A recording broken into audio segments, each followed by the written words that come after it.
Celso, inclusive, né, fazendo uma comparação aqui, né, tivemos também uma votação muito acirrada, né, assim como nos Estados Unidos, né, tudo bem que ali é eleição de meio de mandato, não é para presidência, mas também uma eleição polarizada aqui como no Brasil, com uma diferença de 2 milhões de votos.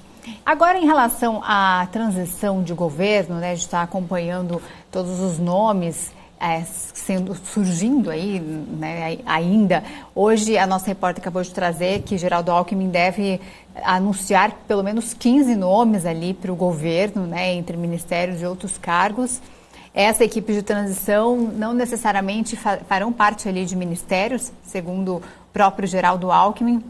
E esses nomes acabaram afetando muito o mercado na semana passada, né? Trouxe uma surpresa grande, apesar de não ser surpresa, né? Algo que vem sido falado ali pelo próprio PT ao longo da campanha, mas o mercado não estava colocando preço nisso, né? Talvez não estava acreditando nisso e acabou trazendo essa surpresa. Está bem dividido e, inclusive, né, muitos economistas e comentaristas econômicos que apoiavam Lula estão muito surpresos ali com o seu discurso da semana passada. Bovespa subindo hoje, mas despencou ali, né, no dia do anúncio de nomes como Manteiga. A Manteiga já foi barrado pelo TCU. Como é que você enxerga para o mercado todo esse impacto, né? Você acha que a equipe de Lula vai continuar nesse ritmo aí de assustar o mercado ou eles vão começar a trazer nomes mais moderados? Mais uma pergunta difícil aí de responder, né? Mas é interessante, né? Por que as pessoas que o apoiavam, né, estão surpresas? E sem citar nomes aqui, eu vi vários economistas, homens e mulheres, falando: nossa, olha o que ele está fazendo. Nossa, se soubesse que era assim, eu não apoiava. Está indo num lado oposto do que eu imaginava. Falei, o que eles imaginavam? Sendo bem sincero. Como é que foram os outros governos? A grande pergunta era, vai ser o Lula 1, vai ser a Dilma 2, o que vai vir? Mas não, as pessoas surpresas em relação a isso, né? Qual era a expectativa que essas pessoas tinham? Que eles iam seguir o que é uma carteira, né, uma conduta liberal? Quer dizer, não faz sentido algum. Sempre foi assim, o Estado desenvolvimentista, gastando, e fora as promessas que foram feitas em campanha. Então, quer dizer, o mercado dormiu acreditando no Meirelles e estava acordando com o Haddad, né? Então, assim, isso gera, óbvio, um efeito muito negativo, né, em relação a isso. Até tem uma entrevista do Haddad, ele falando que ele não entende muito de economia, né? Então, como é que você colocaria ele ali? E a gente já falava que não acreditava no Meirelles vindo mesmo, né? Já teve contato com ele, proximidade com ele. Teve até uma fala do Ciro, quando estavam todos, logo depois que o Lula venceu, estavam todos na mesma mesa. Você tinha o Boulos e o Meirelles. E aí o Ciro falou isso. Alguém está sendo muito enganado nessa mesa, né? Porque, poxa, não faz sentido algum. Um vai para um lado, o outro caminhando para o outro.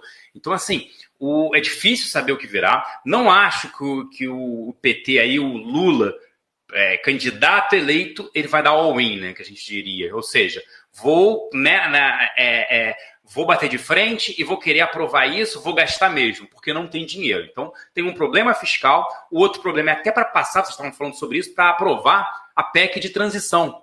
Primeiro, como é que se aprova uma PEC sem ter o ministro da Fazenda, da Economia, sequer se sabe isso? Então, acho que eles colocaram 175 bilhões para, sim, ter uma desoneração, ou seja, uma redução nesse gasto todo, não ficar 4 anos fora do teto, isso é outro ponto também. Então, tudo depende do Congresso, tem que, para ser aprovado. É óbvio que é uma medida como foi promessa e acaba, né, chamando a atenção. A ideia é passar até dia 17 de dezembro, essa PEC de transição. E quem está lá, obviamente, no Congresso fala, poxa, é uma medida que se eu não aprovar também é impopular, né? Então deve ser aprovada, mas não, né, ela vai ser desidratada, mas não nesse tamanho. Mas isso gera incertezas, como você citou. E, no dia lá fora, a gente teve índices norte-americanos, né, acho que foi quinta-feira, eu estava até em São Paulo, subindo 7%. E a Bolsa aqui chegando a cair quase 5%. E o dólar subindo 5%. O que aconteceu? Se a gente não tivesse o mercado lá fora extremamente positivo, a gente podia ter batido aqui o circuit breaker. E aí o mercado é chamado de entidade, o mercado parece o malvadão da história. Não, o mercado só antecipa movimentos positivos ou negativos. E aí, se o Lula vem dobrando a aposta, o mercado fala, peraí, algumas pessoas, né, do mercado acreditavam que ele não viria assim, outras não. Mas esses que acreditavam falaram, peraí, o que está acontecendo com esse discurso? Eu acho que foi muito mais para a base dele do que qualquer outra coisa. Lula, bem ou mal, sempre foi pragmático, né? Então, se ele dobrar a aposta, eu diria que ele vai ter dificuldade até em terminar o mandato. Eu diria isso, porque não tem dinheiro, não tem como gastar absurdamente. É óbvio, você tem como prejudicar empresas estatais, isso acontece, interferência nelas, preço na Petrobras, o próprio Banco do Brasil oferecendo crédito, Caixa Econômica com taxas mais baixas, elevando o nível de inadimplência, mas algumas coisas ele não consegue fazer, porque depende de Congresso. Aprovaram algumas reformas, essa gastança toda, então tem ali um freio em relação a isso.